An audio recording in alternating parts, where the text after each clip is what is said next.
नमस्कार, हम छत्तीसगढ़ देख रहे हैं आप और मैं हूं आपके साथ अवंतिका श्रीवास्तव। रुक करेंगे छत्तीसगढ़ की तमाम बड़ी खबरों का, लेकिन सबसे पहले जिक्र रायगढ़ की खबर का करेंगे। लिव इन में रह रही एक युवती की मौत का मामला सामने आया और कुछ खुलासे जो कि निश्चित तौर पर गंभीर हैं और चौंका देने वाले हैं। मुस्लिम युवक के साथ रिलेशनशिप में युवती थी। गर्भपात की दवा खिलाने के बाद उसकी तबीयत बिगड़ी, इलाज के बाद उसकी मौत हो गई। शादीशुदा दानिश खान जो कि खुद को लगातार कुंवारा बताता रहा और काफी लंबे समय से इस युवती के साथ रह रहा था। मेडिकल कॉलेज इलाके में किराए के मकान में दोनों रहा करते थे और जानकारी जैसे ही लगी कि दानिश खान अविवाहित नहीं है, दोनों के बीच झगड़े शुरू हो गए। आए दिन विवाद की स्थिति बनी रहती थी और उसके बाद जैसे गर्भपात की दवा दानिश खान ने युवती को खिलाई, इलाज के लिए उसे ले जाया गया। इलाज के दौरान युवती ने दम तोड़ दिया। युवती की मौत के बाद आरोपी दानिश खान को पुलिस ने गिरफ्तार कर लिया है। कई बड़े खुलासे होना अभी भी बाकी। धर्मांतरण या इस तरह का कोई मामला क्या है, इस आशंका पर भी पुलिस तफ्तीश कर रही है। परिजनों से भी पूछताछ करने की कोशिश की क्या युवती ने दानिश खान के बारे में पहले उन्हें सूचित किया था या परिवार वालों को इस बारे में कोई जानकारी है या नहीं। लिव इन में दोनों रहा करते थे, लेकिन दानिश खान शादीशुदा था, ये बात युवती से छिपाई थी।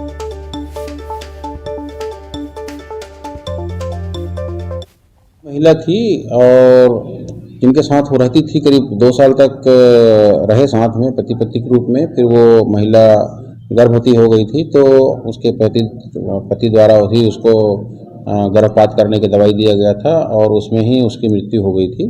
लड़की का जो बयान आया था वीडियो के आधार पर, उसमें अपराध पंजीबद्ध किया गया धारा 304 के तहत थाना चक्रधर नगर में, और आरोपी को भी अरेस्ट किया गया है और उनको माननीय न्यायालय में पेश करेंगे। अभी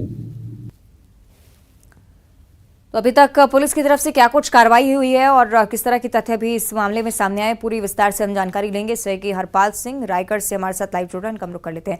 हरपाल, पूरा मामला निश्चित तौर पर चौंका देने वाला है। कौन कौन सी बातें अभी तक सामने आ पाई हैं और पुलिस की तरफ से अभी तक क्या कुछ कार्रवाई इस पूरे मामले को लेकर?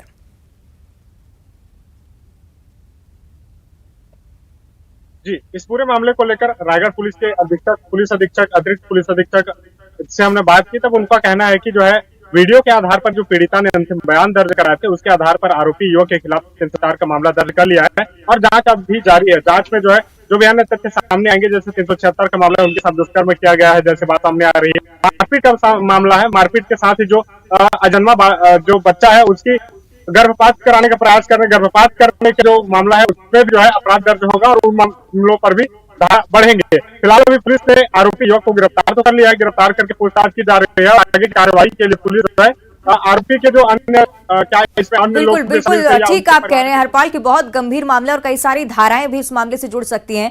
बहुत शुक्रिया आपका फिलहाल इस पूरी जानकारी के लिए। देखना होगा पुलिस की तरफ से क्या कुछ आगे कार्रवाई होती है। फिलहाल जिक्र करेंगे रायपुर से मिल रही बड़ी खबर का, जहां अवैध गुटखा फैक्ट्री पर छापा पड़ा है। खाद्य और औषधीय प्रशासन की टीम एक साथ पहुंची मंदरसौ थाना क्षेत्र, जहां पर एक फैक्ट्री स्थित है। छापामार कार्रवाई की गई है। फैक्ट्री से 2 करोड़ का अवैध गुटखा जब्त किया गया। बताया यह भी जा रहा है कि मजदूरों को फैक्ट्री में बंद करके गुटखा बनाया जाता था। अधिकारियों के मुताबिक यहां बड़ी मात्रा में सैकड़ों बंडल जर्दा युक्त गुटखा और इसे बनाने वाला सामान, सुपारी और पाउच जब्त किए गए हैं। इसे बनाने के लिए यहां रखी गई 23 मशीनों को भी अधिकारियों ने जब्त कर लिया है। इन मशीनों से रोज 300 से 400 बोरे गुटखे तैयार किए जाते थे और उसकी कीमत करीब 35 से 40 लाख है। छापेमारी के दौरान प्रशासन की टीम ने तमाम बड़े खुलासे भी किए और फैक्ट्री को फिलहाल सील कर रखा है। कार्रवाई गंभीर हो सकती है क्योंकि 2 करोड़ का अवैध गुटखा जब्त किया गया।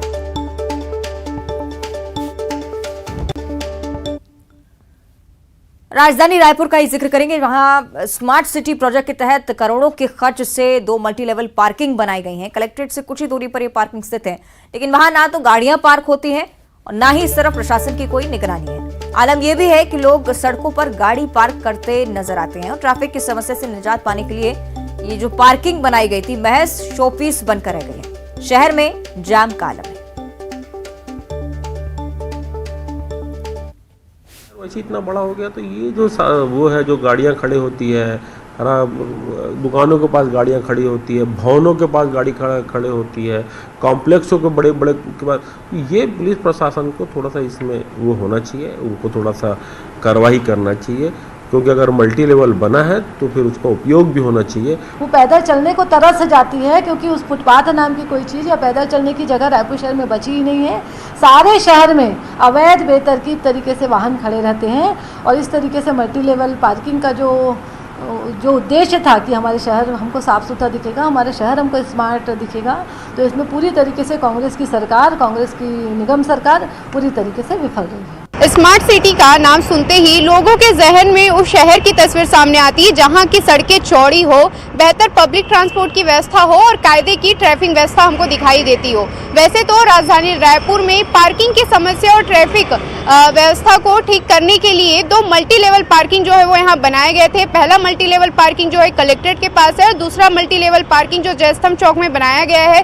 तस्वीर हम आपको दिखाना चाहेंगे जहाँ पर एक तरफ सड़कों पर गाड़ियों का अतिक्रमण है तो दूसरी ओर महज कुछ कदमों की दूरी पर मल्टी लेवल पार्किंग जो है कलेक्ट्रेट के पास बना हुआ है, जहां ना तो ज़्यादा गाड़ियां पार्क की जाती है और ना ही ट्रैफिक पुलिस की ओर से लोगों को मल्टी लेवल पार्किंग में गाड़ी पार्क करने के निर्देश दिए जाते हैं। आलम यह है कि लोग सड़कों पर गाड़ी पार्क करते नजर आते हैं, जिससे राजधानी रायपुर में आए दिन जाम वाली जो समस्या है वो देखने को मिलती है। और ऐसे में ट्रैफिक की जो समस्या है और पार्किंग की जो परेशानी है उसको दूर करने के लिए करोड़ों का खर्च करके ये जो मल्टी लेवल पार्किंग बनाए गए वो केवल शो पीस के लिए बनकर रह गए हैं और ये जो समस्याएं हैं वो ज्यों की त्यों बनी हुई है।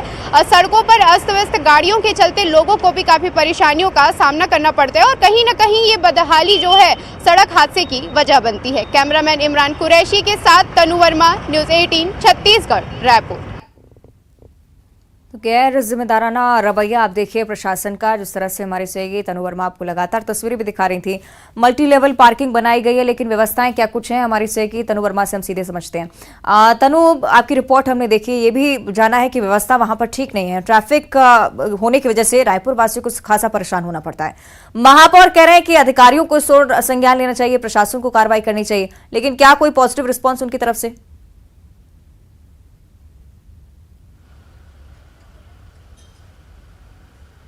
जी देखिए, करोड़ों की लागत से राजधानी रायपुर में स्मार्ट सिटी के तहत 2 मल्टी लेवल पार्किंग बनाए गए हैं और पहला जो मल्टी लेवल पार्किंग है वो कलेक्ट्रेट परिसर के पास है और दूसरा मल्टी लेवल पार्किंग जो है जयस्तंभ चौक पर बनाया गया है। लेकिन दोनों ही मल्टी लेवल पार्किंग में ज़्यादा गाड़ियाँ पार्क नहीं की जाती और सड़कों पर गाड़ियों का जो अतिक्रमण है वो दिखाई देता है। और कलेक्टर परिसर की पार्किंग की अगर हम बात करें तो महज कुछ कदम की दूरी पर वहाँ पर ट्रैफिक पुलिस भी जो है वो व्यवस्था संभालते हैं, लेकिन उसके बावजूद ट्रैफिक पुलिस की ओर से लोगों को मल्टी लेवल पार्किंग में गाड़ी पार्क करने के निर्देश नहीं दिए जाते हैं। और जो दूसरा मल्टी लेवल पार्किंग जो जयस्तंभ चौक पर बनाया गया है वो जो मल्टी लेवल पार्किंग है वो केवल एडिशनल एसपी के कार्यालय के काम आते दिखाई देता है। ऐसे में ट्रैफिक और पार्किंग की समस्याओं से निजात पाने के लिए बनाए गए ये मल्टी लेवल पार्किंग जो है केवल शो पीस के लिए बन गए हैं और सड़कों पर जो है गाड़ियों के अतिक्रमण से न केवल राजधानी रायपुर में जाम की स्थिति बनती है, वहीं लोगों के चलने के लिए सड़कों पर जगह नहीं होती है और ऐसे में कहीं ना कहीं ये अव्यवस्थाएं जो हैं वो सड़क हादसे का कारण बनती है। वहीं इस पूरे विषय पर जब महापौर से बात की गई तो महापौर का कहना था कि नगर निगम के पास जो है तमाम तरह के कार्य होते हैं और नगर निगम के द्वारा ट्रैफिक और पार्किंग की समस्याओं को दूर करने के लिए 2 मल्टी लेवल पार्किंग राजधानी रायपुर में बनाए गए हैं। लेकिन उसके बावजूद अगर लोग सड़कों पर गाड़ी पार्क करते नजर आते हैं तो इस पर पुलिस प्रशासन को जो है वो ध्यान देना चाहिए, संज्ञान में लेना चाहिए। लेकिन पुलिस प्रशासन की ओर से अभी तक इस मामले में कोई गंभीर कार्रवाई करते हुए जो है वो सामने नहीं आया। जी बिल्कुल, सवाल अब यही है तनु कि कब तक आखिर व्यवस्थाएं दुरुस्त होंगी। बहुत शुक्रिया आपका तनु इस पूरी जानकारी के लिए। तो प्रशासनिक नजरअंदाजी जिसके चलते रायपुर वासी लगातार परेशान होते हुए। बहरहाल आगे बढ़ते हैं। रायपुर से इस वक्त एक बड़ी जानकारी सामने आ रही है। आबकारी मंत्री कवासी लखमा का एक बड़ा बयान, बस्तर में आरएसएस का राज नहीं चलने देंगे। उनकी तरफ से कहा गया है बीजेपी छत्तीसगढ़ विरोधी पार्टी है, रमन सिंह बृजमोहन अग्रवाल के ऊपर भरोसा नहीं है। बीजेपी ने चरम पर गुटबाजी भी है, अपनी मर्जी से घूम रहे हैं प्रदेश प्रभारी और बीजेपी नेताओं की उपेक्षा लगातार हो रही है। मंत्री कवासी लखमा की तरफ से कहा जा रहा है।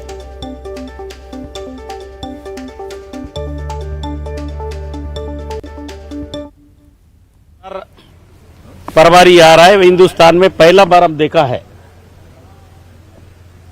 जब परवारी आता है तो प्रदेश अध्यक्ष, सरकार रहेगा तो मुख्यमंत्री, नहीं रहेगा तो प्रतिपक्ष नेता के साथ जाना है। न वो मातुर घूम रहा, ना प्रतिपक्ष नेता है, न प्रदेश अध्यक्ष है। वो क्या पता उनको, वो मातुर को। तो इनका गुटबाजी इतना है न प्रदेश अध्यक्ष को लेके नहीं गए, प्रतिपक्ष नेता को लेके नहीं गए। ये क्या नेता? मंत्री कवासी लखमा को आपने सुना, लेकिन बीजेपी इस पर क्या कुछ कह रही है ये भी हम समझ लेते हैं। बीजेपी की तरफ से अमित चिमनानी जी हमारे साथ जुड़ चुके हैं। बहुत स्वागत करती हूं आपका अमित जी न्यूज 18 पर। मंत्री कवासी लखमा का सवाल आपने सुना, जवाब हम चाहेंगे कि प्रभारी जब पहुंचते हैं छत्तीसगढ़ तो कोई उन्हें रिसीव करने भी नहीं जाता है, अपने मन से दौरा कर रहे हैं। अमित जी, मेरी आवाज पहुंच रही है आप तक? जी, मेरी आवाज आ रही है आप तक? जी जी, बताइए। माननीय श्री ओम माथुर जी के बस्तर प्रवास को जो सफलता मिली है, जिस हिसाब से कार्यकर्ता और जनता उनसे कनेक्ट कर रही है, उससे पूरी कांग्रेस में दहशत है, कांग्रेस डर रही है। इसीलिए आप देखेंगे कि सिलसिलेवार अनर्गल टिप्पणियां कांग्रेस के सारे नेता कर रहे हैं। पहले मुख्यमंत्री जी ने और कांग्रेस के नेताओं ने कहा हवाई दौरा कर रहे हैं, उनको कोई लाभ नहीं होगा। कल मोहन मरकाम जी जो प्रदेश अध्यक्ष हैं कांग्रेस के, उन्होंने माफी मांगने का एक बयान दिया और आज कवासी लखमा जी कह रहे हैं कि उनके साथ कोई है नहीं। ये तीन बयान अलग अलग बयान हैं। कांग्रेस खुद अपने स्टैंड पर नहीं है, वास्तव में वो डरी है, सहमी है ओम माथुर जी के दौरों से। बस्तर में पूरी तरीके से कांग्रेस विरोधी माहौल है। 25,000 आदिवासी बच्चों की मौत कांग्रेस के शासन में हो गई है। तेंदुपत्ता आदिवासियों का खरीदा नहीं जा रहा है, वो लोग बिना चप्पल महाराष्ट्र पैदल जाते हैं और तेंदुपत्ता बेचने के लिए भरी दोपहरी में महिलाएं बुजुर्ग घूम रहे हैं। उनकी इंश्योरेंस की स्कीम्स बंद हैं, स्वास्थ्य व्यवस्थाएं वहां बदहाल हैं, रोजगार उनका छीन लिया, वहां उनका मकान नहीं बनने दिया, उनके घर में नल नहीं लगने दिया, आदिवासियों से उनकी संस्कृति छीनी जा रही है। ये उत्पीड़न आदिवासी समाज याद रखेगा। 2023 में जैसे ही चुनाव होंगे, कांग्रेस को यहां से विदा करने के लिए आदिवासी तत्पर तैयार खड़ा है। ठीक है अमित जी, लेकिन कांग्रेस की तरफ से लगातार ये पोर्ट्रे करने की कोशिश की बीजेपी छत्तीसगढ़ विरोधी है, आरएसएस का राज नहीं चलने के। वो कह रहे हैं रमन सिंह ब्रजमोहन अग्रवाल के ऊपर अब भरोसा नहीं रहा। ये प्रोपेगेंडा कैसे चलेगा? छत्तीसगढ़ के सारे संसाधन जिस कांग्रेस पार्टी ने लूट लिए, हजारों करोड़ रुपए के घोटाले कर दिए, शराब घोटाला, यूनिपोल घोटाला, रेत घोटाला, तबादला घोटाला, सीमेंट घोटाला। आखिर कौन सा ऐसा क्षेत्र है जिसमें इन्होंने छोड़ा है जनता के लिए कुछ? तो ये घोटाले करने वाले क्या छत्तीसगढ़ के हितैषी हो सकते हैं क्या? ये कभी हितैषी नहीं रहे, ये कभी जनता के लिए इनकी प्राथमिकता नहीं रही। इनकी प्राथमिकता 10 जनपद के प्रति है, गांधी खानदान के प्रति है। छत्तीसगढ़ के पूरे संसाधन कांग्रेस पार्टी को चलाने के लिए इस्तेमाल हो रहे हैं। छत्तीसगढ़ वासियों का जो हक है उसे लूट करके दिल्ली भेज रही है ये सरकार। ठीक है, चलिए बहुत शुक्रिया आपका अमित चिमनानी जी हमारे साथ जुड़ने के लिए चर्चा में। तो आप देख रहे हैं बीजेपी की तरफ से भी अब पलटवार की स्थिति। कहा जा रहा है कि कांग्रेस डर के मारे इस तरह के बयान देती है, लेकिन मंत्री कवासी लखमा का ये बयान जिस पर सियासत भरपूर हो रही है। प्रदेश प्रभारी ओम माथुर जब बीजेपी से पहुंचते हैं दौरा करने के लिए, कोई वरिष्ठ नेता उन्हें रिसीव करने नहीं पहुंचता। ये बड़ी बात मंत्री कवासी लखमा की तरफ से। और अब कोरबा से इस वक्त एक बड़ी जानकारी। 2 ट्रकों की आपस में भीषण टक्कर हुई है। गैस सिलेंडर फटने की वजह से एक वाहन में भीषण आग भी लग गई। ट्रक ड्राइवर और क्लीनर केबिन में फंसे हुए हैं। घायलों को फिलहाल कटघोरा अस्पताल भेजा जा चुका है। कटघोरा अंबिकापुर नेशनल हाईवे की ये पूरी घटना। कोरबा से बड़ी जानकारी, ये तस्वीरें आप देखिए। अचानक से ट्रक में भीषण आग लगी। बताया जा रहा है कि सिलेंडर फटने की वजह से आग फैलती चली गई। ट्रक ड्राइवर और क्लीनर केबिन में फंसे रहे। घायलों को फिलहाल कटघोरा अस्पताल भेजा गया। कटघोरा अंबिकापुर नेशनल हाईवे की ये पूरी दुर्घटना। ये तस्वीरें आपकी टीवी स्क्रीन पर। कोरबा में सड़क हादसा, 2 ट्रकों की आपस में भीषण टक्कर, गैस सिलेंडर फटा, एक वाहन ने भीषण आग पकड़ी। तस्वीरें आप देख रहे हैं। सैगी अब्दुल इस पर ज्यादा जानकारी देंगे। अब्दुल, क्या कुछ हुआ इस हादसे के दौरान? जी, आपको बता दूं कि कटघोरा अंबिकापुर नेशनल हाईवे में ये हादसा हुआ है, जहां 2 ट्रक आपस में टकराए हैं, जिसमें पीछे से आ रही एक ट्रक अचानक से ब्रेक मारने की वजह से ट्रक से टक्कर हुई है, जिसके कारण सामने ट्रक के पास में खाना बना रहे ट्रक चालकों को सिलेंडर में आग लगने के कारण उसमें पूरे ट्रक में आग लग गई और अफरा तफरी की स्थिति निर्मित हुई। डायल 112 और फायर ब्रिगेड की मदद से आग पर काबू पाया गया और जो घायल जो थे वो परिचालक को केबिन में फंसे थे, उन्हें निकालकर कटघोरा अस्पताल में उपचार के लिए भेजा गया।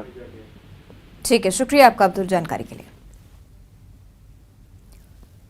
और अब दुर्ग से अगली बड़ी खबर, जहां डबरापारा फ्लाईओवर पाइपलाइन का निर्माण पूरा हो चुका है। NH-53 पर फ्लाईओवर से वाहनों का आवागमन एक बार फिर से शुरू होता हुआ यातायात बहाल होने से लोगों को अब बड़ी राहत मिल रही है। रायपुर की तरफ से आ रहे वाहन अब फ्लाईओवर से गुजर रहे हैं। निर्माण कार्य के चलते रूट डायवर्ट किए थे और बीते दिनों से लगातार लोगों को परेशानियों का सामना करना पड़ रहा था, लेकिन अब एक बार फिर से ये मार्ग बहाल होता हुआ, ये तस्वीरें आप देखिए, ट्रैफिक खुल चुका है। जो मेगा ब्लॉक की स्थिति यहाँ देखने को मिल रही थी वो अब ठीक होती हुई निर्माण कार्य पूरा होने की वजह से लोगों में भी राहत है, क्योंकि मार्ग एक बार फिर से बहाल हो चुका है।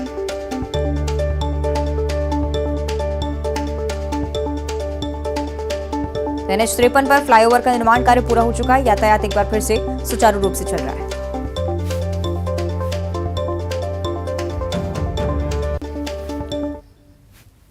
आगे बढ़ते हैं बलौदाबाजार से अगली बड़ी खबर, जहां तालाब में डूबने से 2 मासूमों की मौत हो चुकी है। नहाने गई 2 बच्चियां यहां पर डूब गई हैं। ग्राम कोसमंदी की पूरी घटना, 7 साल की दोनों बच्चियां बताई जा रही हैं। पलारी थाना पुलिस अब लगातार मामले की जांच कर रही है। आसपास मौजूद लोगों से भी पूछताछ करने की कोशिश की, क्या किसी ने इन बच्चियों को यहां इस ओर आते हुए देखा या किस वजह से पूरा हादसा हुआ, ये भी पता लगाने की कोशिश। नहाने के लिए दोनों बच्चियां यहां पर गई थी। 7 साल की दोनों बच्चियां जो कि अकेले ही यहां पर पहुंची थी। प्राथमिक तौर पर यही जानकारी, दोनों मासूमों की डूबने से मौत हो गई।